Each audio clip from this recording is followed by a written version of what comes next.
আমি গোটা সংখ্যাৰ কথা বহুত জানো তোমালোকে এটা আপেল খোৱা কেতিয়াবা এখন বৰফি খোৱা এটা ৰসগোল্লা খোৱা এটা কল খোৱা এইবিলাক গোটা সংখ্যা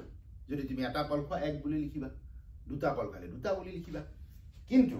যদি তোমালোকে এটা নাখায় এটাতকে কম খোৱা কঁঠালটো এটা নোখোৱা ইমান ডাঙৰ কঁঠাল এটা অকলে কেনেকে খাবা তাৰে তুমি অংশ এটা খাবা এতিয়া কঁঠাল এটা ভাঙি তাৰে এটা অংশ খালা এটা পাৰ্ট খালা ভগ্ন কঁঠালটোৰ এটা অংশ খালা এতিয়া ভগ্ন আৰু অংশটো যদি লগাই দিয়া কি হয় ভগ্নাংশ ভগ্ন অংশ সেই ভগ্নাংশই আমি আজি পঢ়িম ভগ্নাংশ মানে কি এই শূন্য আৰু একৰ মাজত এটাতকে যদি কম বস্তু খোৱা ধৰি লোৱা তুমি বজাৰত গ'লা মই সদায় এই বৰফিৰ কথা কৈ ভাল পাওঁ কাৰণ চাৰিচুকীয়া হ'লে তাক ভাগ কৰিব সহজ ধৰি লোৱা তুমি বৰফি এখন ললা এখন যদি গোটেইখন খাই দিয়া তুমি কিমান খোৱা বুলি ক'বা এখন বৰফি বা এটা বৰফি যি কয় এতিয়া তাক ভাঙি দিলা মাজতে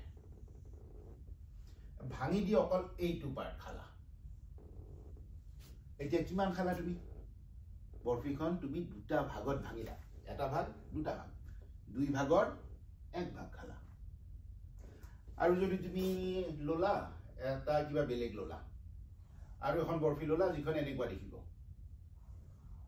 এইটো তিনিটা ভাগত ভাগ কৰিলা সমান দেই এইটো একদম নিয়ম হ'ব লাগিব কোনো ধৰণৰ হ'ব নোৱাৰে তুমি যদি এটা ভাগ খাইছা তোমাৰ বন্ধুৱে যদি এটা ভাগ খাইছে আৰু এটা বেলেগ বন্ধুৱে যদি এটা ভাগ খাইছে চবৰে সমান হ'ব লাগিব আৰু মই আকতে অলপমান সমান নহবও পাৰে কিন্তু ধৰি লোৱা সমান বুলি এইটো ধৰি লোৱা এখন বেলেগ ধৰণৰ লম্বা ধৰণৰ বৰফি তাৰে তুমি দুই ভাগ খালা কিমান ভাগত বৰফিটো ভাঙিছিলা বৰফিখন তিনিটা ভাগত 1 2 3 তিনিৰ কিমান খালা 2 তাৰ মানে 3 ভাগৰ 2 খালা ধৰি লোৱা আৰু এটা লোৱা এইবাৰ ধৰি লোৱা এটা তুমি আপেল আছে তোমালোকৰ ঘৰত আপেলটো ভাবিলা মই 4 টুকুৰ কৰিম এনেকৈ কাটিলা তাৰপিছত এনেকৈ কাটিলা 4 টুকুৰ কটাৰ পিছত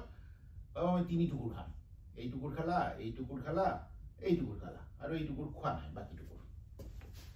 কিমান ভাগত আপেলটো ভাঙিলা 4 ভাগত কিমান খালা 3 ভাগ 4 ভাগৰ 3 ভাগ খালা এই যে তুমি গোটেইটো খোৱা নাই তাৰে এটা কম খাইছা এটা অংশ খাইছা এনেকুৱা বস্তুবিলাক সংখ্যাৰে কেনেকৈ আমি বুজাম সেই সংখ্যাৰে বুজাবৰ কাৰণে আমি ব্যৱহাৰ কৰো ভগ্নাংশ ফ্ৰেকশন এই শব্দটো মনত ৰাখিবা ইংৰাজী শব্দটো ফ্ৰেকশন বুলি কয় ফ্ৰেকশন মানে ভগ্নাংশ এই লিখা এটা নিয়ম আছে ইয়াত কেনেকৈ লিখিম এতিয়া প্ৰথমতে এটা লাইন ড্ৰ কৰা কেইটা ভাগত ভাঙিলা দুটা এই দুইটো ইয়াত যাব তলত এইটো কেইটা ভাগত ভাঙিলা 1 2 3টা ভাগত এই তলত যাব 3টো এইটো কেইটা ভাগত ভাঙিলা 4টা 4টো তলত যাব এই তলৰ নাম্বাৰটো দা লাইন আৰু তলৰ নাম্বাৰটো বুজাই কিমানটা ভাগত তাক ভাগ কৰি দিলা আৰু কিমান খালা এইটো ওপৰত লিখি দিয়া এইটো এক খাইছা 2 ভাগৰ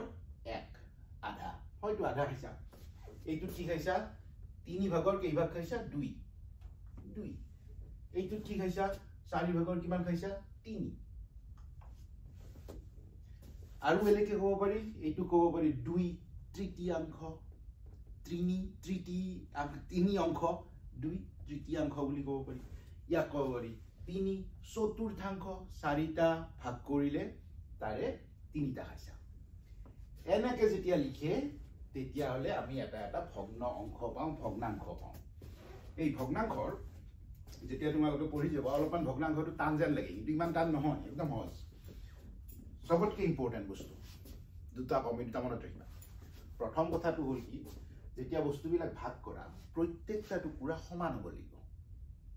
এটা যদি সৰু টুকুৰ কৰিলা আৰু এটা যদি ডাঙৰ টুকুৰ কৰিলা তেতিয়া নোৱাৰা এই বৰফিখন যদি তুমি অকমান গেজু কৰি যদি ইমানত ভাঙি দিলা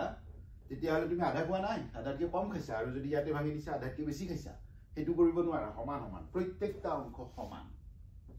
1 নম্বৰ 2 নম্বৰ যেতিয়া এইটো লিখা এই তলৰ